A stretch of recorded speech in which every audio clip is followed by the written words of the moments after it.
13 main data types exist that limit what you can do and are grouped accordingly. There are strings, and the numerical grouping, integers, floats, and complex numbers. In the sequence group, list, tuples, range. Sets, mapping group contains dictionaries. Boolean group is always true or false. Binary grouping includes bytes and byte array. The final main type is none. For a deeper dive, let's inspect each type. String can use single quotations or two quotation marks to indicate it is a string. This is immutable. For numerical groups, there are several types. The integer must be a whole number. Floats are allowed to be decimals or fractions. Complex numbers are also allowed and include imaginary and other relevant types. Sequence types can start with lists, also called arrays in JavaScript. These must use brackets, while tuples use parentheses. Ranges that are usually comprised of numbers.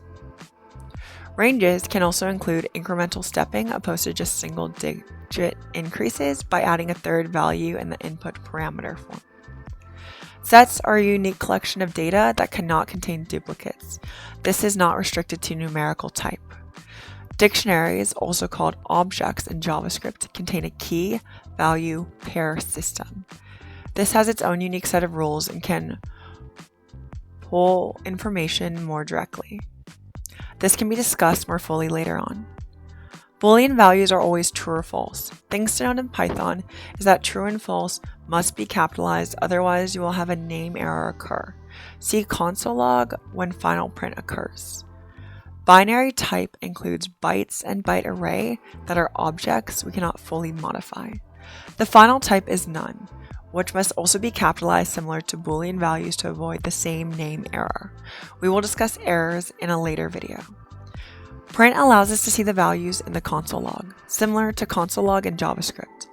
Please remember, comma separation will place a space between each value when printed in the console. We can discuss more later on.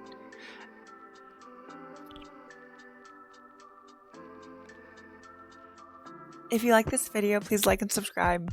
Thank you for watching. I hope you have a great day. Happy coding!